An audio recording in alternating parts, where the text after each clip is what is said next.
Hello friends, this is Sanjay Shah. I am presenting you my novel The Unfiled Case. This is recording for chapter 6, Family in Action. Previously, Dada Saheb is facing uncertainty of a criminal case which Vaini Saheb may rake up from the past. Bhau and Tara Didi were working in tandem to help Dada Saheb so that they can claim his legacy later. Priya breaks down under pressure. Now, Ganesh was cursing himself for talking to the stranger outside the sugar cooperative office. He went for tea, and exactly at the same time Bhau Saheb's personal assistant called him as Bhau was ready to go home. He rushed back to pick up Bhau Saheb. This would not have been a big issue, but when he came back, Bhau was already beside the car. Bhau casually asked, "Where were you?" Ganesh said he just went for tea. That was it. He felt worse when passing by the tea stall. He saw a van with Channel 9 written over it. These are vans with big dish antenna on the top, the type which channels use to telecast field reports. The stranger, who introduced himself as Satish from Solapur, was talking to the driver of the van. He was worried if Bhau Saheb noticed the van at the tea stall as well. Priya gave input that the case was related to Radhanagari cottage of Dada Saheb. She also confirmed that it was related to old criminal issue. She could not shed any light on the discussion Vaini Saheb had with the lawyers, as most of them were behind closed doors. Tara Didi and Bhau Saheb let Priya go. She was trembling under pressure of how Vaini Saheb would react to all this. Seeing her situation and it was getting dark, Bhau Saheb arranged for a driver to drop her home. He specifically asked for Ganesh as he did not want more discussion among the staff about the issue. Manoj Nimbalkar had spoken once to Tara Didi, and so she was tasked again to speak to him. First agenda decided by Dada Saheb and the team was to get to meet Vaini Saheb before she takes any further step towards the case. Dada Saheb was sure that once face to face he can convince her. Manoj was keen to get this sorted as well, as he did not like infighting within the family. Amicable solution is what is best for them and their family. Tara Didi did ask what exactly the incidents at the core was. However, Manoj was not willing to divulge everything, as Vaini Saheb may not trust him anymore. So the only thing he hinted was that Vaini Saheb will come over to Radhanagari cottage along with him on the coming Friday. This was going good enough for Tara Didi. Radhanagari is a wildlife sanctuary and one of the oldest in India. A water reservoir surrounded by jungle with varied flora and fauna. Variety of birds dwell in this forest, which is also famous for its bison. It also had some population of leopards, sloth bear, wild boar, foxes, barking deer, and monkeys, and so on. Dada Saheb found solace in the jungle and in the company of trees, so he acquired a small cottage there. The jungle was declared a wildlife sanctuary and there was not much construction allowed there. The old cottage was a British-style jungle rest house which was with Mohite Patil from long time. Being a political leader has some privileges and this was one of them. Mohite Patil family would go there for relaxation and rejuvenation. A villager from nearby village, Gyanoba, took care of the cottage and kept it up to date. It had a small porch, hall, kitchen and few bedrooms, a tiny little gem on the top of the hill in the jungle. Due to heavy rains in the area, the cottage had a sloping roof. However, it also had a small terrace on one side to watch over the jungle and observe animal movements. Dada Saheb was trying to think hard about what criminal case was involved there.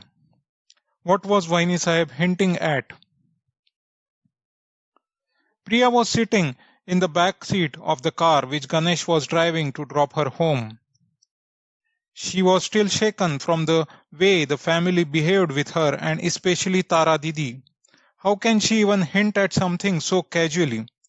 Ganesh sensed that Priya may need to talk to somebody. He was not sure she would talk to him. But he knew one trick which helps in such times. He stopped the car, offered Priya a bottle of water, and spoke in English. Are you all right? Speaking in English, though just another language, is considered standard of being educated in Indian society. Priya also was no different. She looked up and thanked Ganesh.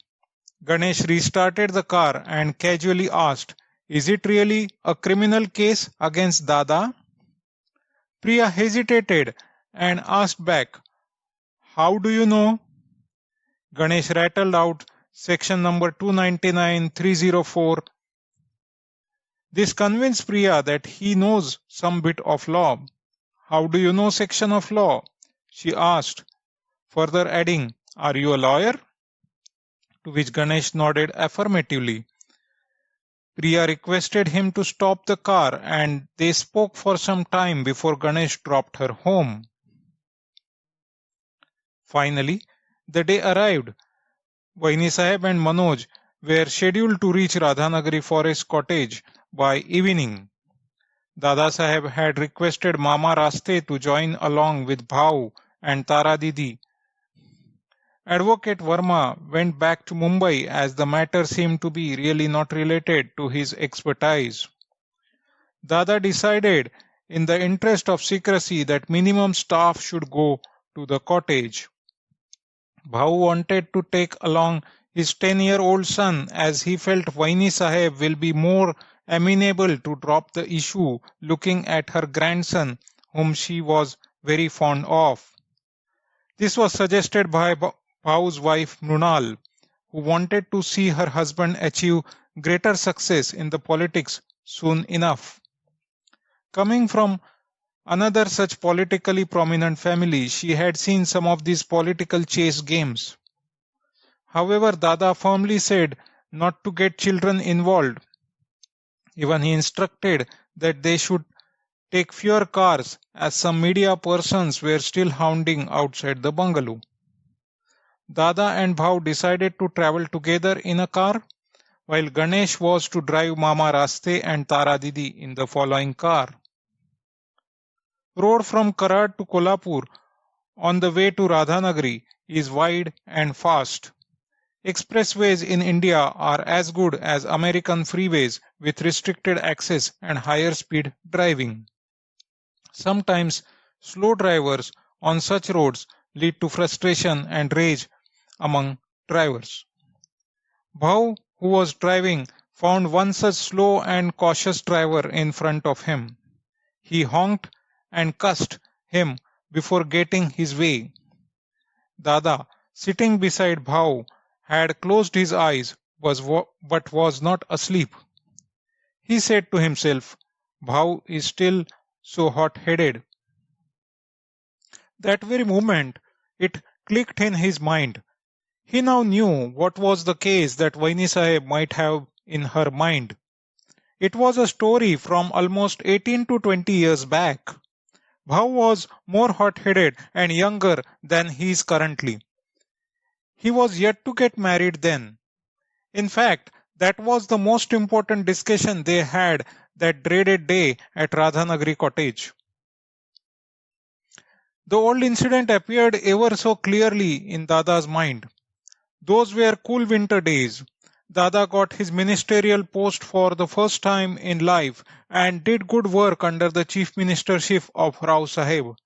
Rao Saheb had suggested Dada to consider possible alliance options to increase his political base in the western Maharashtra region. One such golden opportunity was identified by him. A smaller regional party leader of Farmers and Peasants Party, Sadashiv, was his target this time. Idea that Dada had was to propose marriage to Bhau Saheb with the daughter of Sadashiv, Mrunal. This would bond Sadashiv forever with Dada Saheb. Bhau will also reap the benefit of support over his career. However, Bhau was adamant on marrying actress Nandita. The agenda that Dada Saheb had at that time to visit to the cottage was to get a buy-in for the marriage proposal of Mrunal from the family and especially from Bhau. Post-lunch on that day, prepared by Jnanoba, Dada tried many tricks to convince Bhau for the proposed marriage. It would lead to his growth within the party. Apart from that, Mrunal was a very pretty and well-educated girl. She would also care for family and support by being available for family instead of chasing a career. Bhau continued to say that he had a word to keep and had promised Nandita to marry her. The arguments continued for a while. Bhau's final argument was how Tara was allowed to marry a person of her choice but not him. Arguments led to fight, but Dada Saheb remembered putting his foot down finally and pushing his decision down the throat of Bhau. Fuming, Bhau went to the terrace of the cottage. It was getting dark in the jungle. Animals were getting ready to prowl. Bhau heard some movement nearby in the jungle. He could barely see some movement of the trees in fading light. Under the influence of rage, he himself did not know when he pulled the trigger of his rifle. Bhau had a Nosler long-range hunting rifle. Sometimes they used it for self-defense in the jungle. Bisons in the jungle are very unpredictable and they can topple your vehicle as well.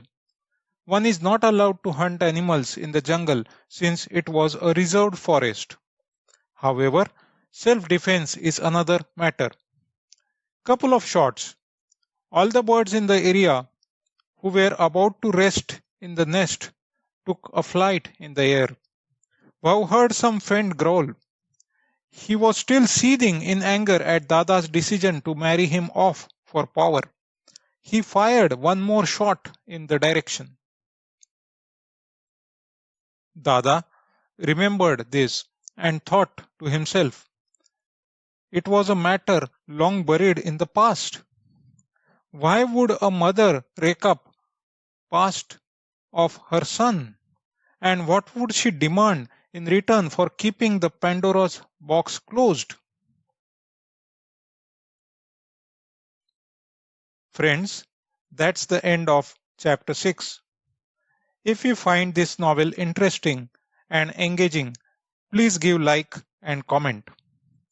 Also subscribe to the Utspurta channel so that you can get update for this novel. My friends are also posting their creations on this channel. Please listen to them and also subscribe and like the channel. Thank you.